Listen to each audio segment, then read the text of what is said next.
अस्सलाम वालेकुम बच्चों, क्या हाल चाल। My name is Adnan Ali और ये है आपका प्यारा सा YouTube channel the physics post. आज के जो टॉपिक को हम सीखने जा रहे हैं वो है मल्टीप्लिकेशन ऑफ टू वेक्टर्स। तो आइए चलते हैं बोर्ड की तरफ। बच्चों, मल्टीप्लिकेशन ऑफ टू वेक्टर्स, हमने दो वेक्टर्स को आज मल्टीप्लाई करना सीखना है। और इसमें जो मल्टीप्लिकेशन है इसकी दो पॉसिबल टाइप्स हैं। टाइप नंबर वन है कि अगर आप दो वेक्टर्स को मल्टीप्लाई करो और इसका जो रिज़ल्ट है वो आपको मिल जाए स्केलर। तो इस तरह की जो प्रोडक्ट ऑफ टू वेक्टर्स होगी इसको हम कहेंगे scalar product of two vectors. और इसके लिए जो मल्टीप्लिकेशन सिंबल हम यूज़ करेंगे वो है डॉट। तो ये डॉट ये रिप्रेजेंट कर रहा होगा कि आपके जो दो वेक्टर्स की मल्टीप्लिकेशन का रिजल्ट है ये स्केलर आएगा। और इसी तरह अगर हम इसकी सेकंड टाइप की बात करें तो सेकंड टाइप ये है कि अगर हम टू वेक्टर्स को मल्टीप्लाई करें और अगर दो वेक्टर्स की मल्टीप्लिकेशन का रिजल्ट आपको मिल जाए वेक्टर, तो इसका ये मतलब होगा कि हमारी जो प्रोडक्ट ऑफ टू वेक्टर्स है ये वेक्टर प्रोडक्ट कहलाएगी। सही है। और यहाँ पे जो मल्टीप्लिकेशन सिंबल हम यूज़ करेंगे वो है क्रॉस। क्रॉस नोटेशन होगी। आप यहाँ पे सिंपल एक सेंटेंस माइंड में रख सकते हैं कि अगर दो वेक्टर्स के between multiplication symbol dot use होगा तो उसका रिजल्ट स्केलर आएगा। और अगर दो वेक्टर्स के बिटवीन मल्टीप्लिकेशन सिंबल हम क्रॉस यूज़ करेंगे तो उसका रिजल्ट वेक्टर आएगा। तो ये दो तरह की मल्टीप्लिकेशन है जिसको हमने सीखना है। तो हमने जो फर्स्ट टाइप ऑफ मल्टीप्लिकेशन है इसको अभी डिस्कस करेंगे हम। तो इसको हम स्केलर प्रोडक्ट भी कह सकते हैं या डॉट प्रोडक्ट भी कह सकते हैं इस नोटेशन की वजह से। तो टॉपिक टाइटल होगा स्केलर और you can say dot product of two vectors.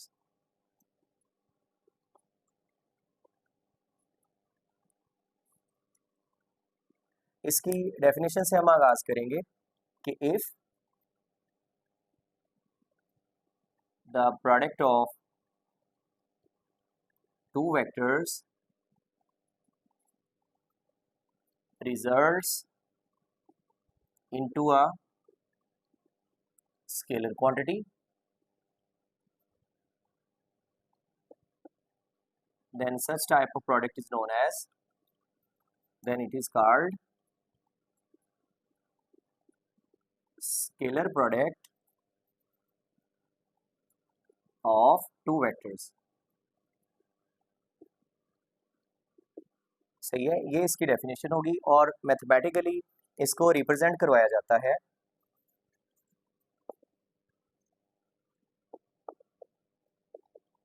आप ये इमेजिन कर लीजिए कि we have two vectors A and vector B और अगर इनके बिटवीन मल्टीप्लिकेशन सिंबल डॉट होगा इसका जो रिजल्ट आएगा वो है ए बी कॉस थीटा। तो इस तरह से आप दो वेक्टर्स के जो स्केलर प्रोडक्ट है उसकी मैथमेटिकल फॉर्म को जो है हम डिस्कस कर रहे हैं। ज़रा देखिए, ए फर्स्ट वेक्टर है ए, सेकंड वेक्टर है बी। तो इन दोनों के बिटवीन जब आप डॉट लगाएंगे तो इसका ये आंसर अपीयर होगा। अगर हम राइट हैंड साइड की डिस्कशन की बात करें तो इसमें ये जो थीटा हमने यूज़ किया है, थीटा वो एंगल है जो दो वेक्टर्स के बिटवीन मौजूद होगा। सही है। अभी हम यहाँ पे कुछ चीज़ें सीखने जा रहे हैं, जैसा कि ये कॉस थीटा यहाँ पर क्यों आया है, तो वो हमारे टॉपिक की होगी फिजिकल सिग्निफिकेंस। तो सेकंड हमारी जो लर्निंग आउटकम्स में हम सीखेंगे फिजिकल सिग्निफिकेंस। फिजिकल सिग्निफिकेंस क्या है कि आप ये इमेजिन कर रहे हैं कि we have two vectors A and B.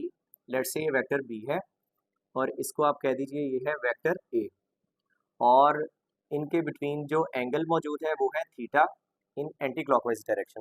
अब देखिए, हम दो वेक्टर्स को मल्टीप्लाई करना चाहते हैं। फर्स्ट वेक्टर है ए और सेकंड वेक्टर है बी। अब इन दोनों को डायरेक्ट मल्टीप्लाई करना इम्पॉसिबल है क्योंकि दो वेक्टर्स के बिटवीन एंगल थीटा मौजूद है। इसीलिए हमें ये करना पड़ेगा कि आप वेक्टर बी के कंपोनेंट्स रिजॉल्व कर लीजिए। वेक्टर बी से आपने एक परपेंडिकुलर गिराना है वेक्टर ए के ऊपर। आप देखिए कि जो थीटा के सामने वेक्टर बी का पार्ट बनेगा ये है बी वाई और इसी तरह जो बी वेक्टर का पार्ट ए वेक्टर के अलोंग आएगा वो है बी एक्स। अब आप देखिए ये बी एक्स पार्ट है, मतलब ये वो वेक्टर का बी वेक्टर का वो पार्ट है जो ए वेक्टर की डायरेक्शन में है, और एक वेक्टर बी का जो पार्ट है वो परपेंडिकुलरली यहाँ पे शो हुआ है। अब आप देखिए हमारे पास जो अभी फर्स्ट केस हम डिस्कस करने जा रहे हैं कि अगर ऐसा प्रोडक्ट आपको मिल जाए या ऐसा कोई दो वेक्टर्स का रिस्पांस आपको मिल जाए जिसमें दो वेक्टर्स अपना मैक्सिमम इफेक्ट एक ही लाइन के अलोंग शो करवा रहे हो, तो सच टाइप ऑफ प्रोडक्ट को स्केलर प्रोडक्ट कहा जाएगा। तो इसको आप यूँ लिख सकते हैं ए इंटू, यानी कि फर्स्ट वेक्टर का magnitude into B X component. देखिए ये फर्स्ट टाइप ऑफ मल्टीप्लिकेशन है, इसमें आप फर्स्ट वेक्टर को या जो आप कोई भी वेक्टर पहला चूज कर लेंगे, दूसरे वेक्टर के उस कॉम्पोनेंट के साथ मल्टीप्लाई करेंगे जो पहले वेक्टर की ही डायरेक्शन में होगा। तो इसको आप यूँ लिख सकते हैं ए इंटू बी एक्स, और ये किसके इक्वल है, ये इक्वल है ए डॉट बी के। अब आप इसको यूँ भी लिख सकते हैं जैसे हमने कॉम्पोनेंट्स वाले टॉपिक के अंदर ये डिस्कस किया हुआ है कि बी एक्स अगर है, इसको आप लिख सकते हैं बी कॉस थीटा। सही है, तो यहाँ पे आप इसकी वैल्यू पुट कर दें ए इंटू बी कॉस थीटा, तो इस तरह से आप इसको लिख सकते हैं। अभी इसी क्वेश्चन को हम मज़ीद प्रोसीड करते हैं। देखिए ये जो बी वेक्टर है, बी वेक्टर का ए के ऊपर जो आपने बी एक्स लिया है, ये बी वेक्टर का ए वेक्टर के ऊपर प्रोजेक्शन है। इसको आप साया भी कह सकते हैं, या आप ये भी कह सकते हैं कि बी वेक्टर का वो पार्ट जो ए वेक्टर की डायरेक्शन में है, या आप यूँ भी कह सकते हो कि बी वेक्टर का वो कंपोनेंट, यानी कि हमने दो ऐसे वेक्टर्स को मल्टीप्लाई किया है जिसमें फर्स्ट वेक्टर है और सेकंड वेक्टर का वो कंपोनेंट है जो पहले वेक्टर की ही डायरेक्शन में है। सही है, तो इसके लिए हम यहाँ पे स्टेटमेंट लिख सकते हैं कि ये ए क्या है, ये ए है magnitude, M A G represent कर रहा है मैग्नीट्यूड को, magnitude of vector A into B cos theta किसको रिप्रेजेंट कर रहा है, बी कॉस थीटा रिप्रेजेंट कर रहा है वेक्टर बी का वो कंपोनेंट जो ए वेक्टर की डायरेक्शन में है। तो इसे आप यूँ लिख सकते हैं component of B vector in the direction of A vector. तो एक तो ये मेथड है इसको लिखने का, या आप इसे यूं भी लिख सकते हो कि मैग्नीट्यूड ऑफ फर्स्ट वेक्टर। सही है, ये देखें पहला हमने कंपोनेंट वाले मेथड में लिखा है कि बी वेक्टर का वो कंपोनेंट जो ए वेक्टर की डायरेक्शन में है। अब हम इसको यूं लिख सकते हैं, एक सेकंड वे भी है, magnitude of A vector into projection of B vector along, या आप यूं कह लें projection of B vector on A vector, यानी कि बी वेक्टर का वो प्रोजेक्शन, वो पार्ट जो ए वेक्टर के ऊपर है या ए वेक्टर की डायरेक्शन में लाई है कर रहा है। तो इस तरह से आप इसको अंडरस्टैंड कर सकते हैं, यानी कि हमने दो ऐसे वेक्टर्स को मल्टीप्लाई किया है जिसमें फर्स्ट वेक्टर का मैग्नीट्यूड है और सेकंड वेक्टर का वो कंपोनेंट है जो फर्स्ट वेक्टर की डायरेक्शन में है।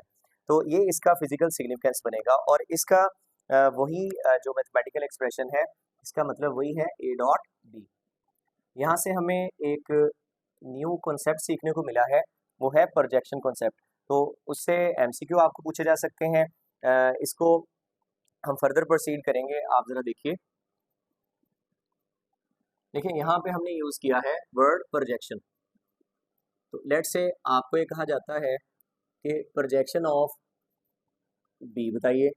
सही है, तो आप इसको कहेंगे कि प्रोजेक्शन ऑफ बी का मतलब है बी कॉस थीटा। जैसे हमने यहाँ पे जो बी वेक्टर के कंपोनेंट को ए वेक्टर की डायरेक्शन में लिया है, तो इसको हम इस तरह से भी लिख सकते हैं।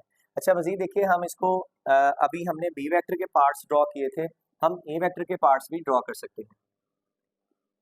इस तरह से ज़रा देखिए, आप ये इमेजिन कर लीजिए कि ये है वेक्टर बी और इसको आप कहिए ये है वेक्टर ए, और इन दोनों के बिटवीन जो एंगल है वो थीटा है। अच्छा आप देखिए कि पहले आपने बी वेक्टर के कंपोनेंट्स ड्रॉ किए थे, अब हम ए वेक्टर के कंपोनेंट्स ड्रॉ करते हैं। तो ए वेक्टर, अब देखें पहले आपने बी से ए के ऊपर एक परपेंडिकुलर गिराया था, अब आप ए से बी वेक्टर के ऊपर एक परपेंडिकुलर ड्रॉ कर दीजिए।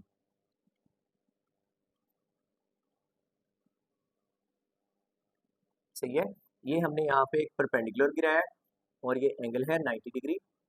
अब आप देखिए ए वेक्टर के अगर आप कंपोनेंट्स रिजॉल्व करें तो आप देखिए थीटा के सामने ए का जो कंपोनेंट आएगा that is A Y component which equals A sine theta, और ए कंपोनेंट इसकी डायरेक्शन में आएगा दूसरे वेक्टर की जो कि इसके अलॉन्ग होगा, ये बेस साइड को रिप्रेजेंट कर रहा है, तो ये आएगा A X which equals A cos theta. तो इस तरह से भी आप लिख सकते हो, आप ए के भी कंपोनेंट्स बना सकते हैं। तो यहाँ पर देखिए हम इसको यूँ भी लिख सकते हैं कि सेकंड वेक्टर और फर्स्ट वेक्टर का वो कंपोनेंट जो सेकंड वेक्टर की डायरेक्शन में है, तो ये बन जाएगा B vector into A X. तो simply you can write as B A cos theta, सही है। और इसको आप लिख सकते हैं बी डॉट ए। तो ये भी एक वे हो सकता है कि आप ए वेक्टर के कंपोनेंट्स ड्रॉ करके इसको आप इस वे में भी ओरिएंटेशन इसकी चेंज हो जाएगी। पहले ए बी कॉस थीटा था, अब बी ए कॉस थीटा बन गया। तो ये मेथड होगा जिसमें आप प्रोजेक्शन, अच्छा यहाँ पर देखिए हमने ए कॉस थीटा यूज़ किया, हमने ए के कंपोनेंट ड्रॉ किए हैं। देखिए जैसे हमने कहा था projection of B is equal to B cos theta, ऐसे अगर आप कहें कि ए वेक्टर का बी के ऊपर जो प्रोजेक्शन है इसे क्या कहा जाएगा, इसे कहा जाएगा ए कॉस थीटा, सही है। तो ये इसकी फिजिकल सिग्निफिकेंस है कि ए बी कॉस थीटा का एक्चुअली मतलब क्या है, और इसमें कॉस थीटा क्यों अपीयर हुआ है, क्योंकि हमने मल्टीप्लिकेशन की ही इस अंदाज से है। अच्छा इसके बाद आप देखिए इसकी कुछ एग्जांपल्स हैं। फर्स्ट इसकी एग्जांपल है वर्क डन। आप ये इमेजिन कर लीजिए कि ये एक ट्रॉली है और यहाँ से एक पर्सन इसके ऊपर एफ फोर्स एग्जर्ट करके इसको लेके जा रहे हैं। अब देखिए जैसे हम कोई बॉक्स है और उसको यूँ हैंडल से पकड़ के लेके आगे जा रहे हो, तो बिल्कुल यही सिचुएशन है। अच्छा इस केस में जो हमारा इंटरेस्ट होता है, हमारा इंटरेस्ट ये होता है कि हमने डिस्प्लेसमेंट ट्रैवल करवाना है, सही है, और डिस्प्लेसमेंट की डायरेक्शन है ये वाली। अब आप देख सकते हैं कि फोर्स और डिस्प्लेसमेंट में कुछ एंगल थीटा सबटेंड हो गया। अच्छा अब देखिए हमारा पॉइंट ऑफ इंटरेस्ट ये होता है कि इस ट्रॉली का हमने डिस्प्लेसमेंट ट्रैवल करवाना सिर्फ पर्पस होता है, यानी कि जब आप फोर्स लगा रहे होते हैं तो हम ये चाह रहे होते हैं कि ये बॉडी हमारी सिर्फ डिस्प्लेसमेंट ट्रैवल करे, सही है। तो इस केस के लिए अगर आप देखें तो फोर्स सारी की सारी डिस्प्लेसमेंट ट्रैवल नहीं करवा रही, क्योंकि आप देख सकते हैं कि फोर्स और डिस्प्लेसमेंट में कुछ एंगल थीटा मौजूद है। तो यहाँ पर आप क्या करोगे, आपने फोर्स वेक्टर के कंपोनेंट्स ड्रॉ कर लेने हैं। फोर्स वेक्टर का वो कंपोनेंट जो थीटा के सामने है वो एफ वाई कंपोनेंट है, और वो कंपोनेंट फोर्स का वो पार्ट जो डिस्प्लेसमेंट की डायरेक्शन में होगा वो है एफ एक्स। अब आप यहाँ से देखिए जो हमारा वर्क डन है, वर्क डन में ये होता है, इसकी अगर हम डेफिनेशन की बात करें, वर्क डन होता है the product of magnitude of displacement and the component of force that is in the direction of displacement, यानी कि हमने डिस्प्लेसमेंट के साथ फोर्स के उस कंपोनेंट को मल्टीप्लाई करना होता है जो सिर्फ डिस्प्लेसमेंट ट्रैवल करवा रहा है। तो यहाँ से अगर आप देखें तो work is equal to F X multiply by D, या इसे आप लिख सकते हैं F cos theta into D, या you can simply write as F D cos theta. तो इस तरह से आप देखिए कि जो वर्क डन है एफ डी कॉस थीटा, अगर आप लिख रहे हो तो एफ डी कॉस थीटा को आप लिख सकते हैं एफ डॉट डी। जैसे देखिए ए डॉट बी को आप ए बी कॉस थीटा लिख रहे हो, और अगर आप ए बी कॉस थीटा को रिवर्स में लिखें तो वो ए डॉट बी होगा। तो ये वर्क जो है ये स्केलर प्रोडक्ट है। ये फर्स्ट एग्जांपल हो गई। सेकंड एग्जांपल इसकी है, सेकंड एग्जांपल है पावर।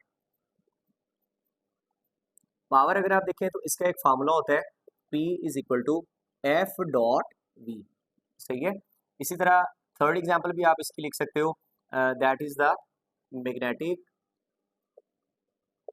फ्लक्स। ये कुछ हमारे अपकमिंग चैप्टर्स के अंदर भी इस तरह की कुछ एग्जांपल्स आएंगी। इसको आप लिख सकते हैं phi B is equal to B dot A. यहाँ पे ये जो बी है ये रिप्रेजेंट करवा रहा है मैग्नेटिक फील्ड को, और जो ए है ये शो करवा रहा है एरिया वेक्टर, सही है। तो इस तरह से आप देख सकते हो, अगर किसी भी दो वेक्टर्स के बिटवीन आपको डॉट नज़र आ जाए तो आप समझ जाइए कि इसका जो रिजल्ट है वो स्केलर में आएगा।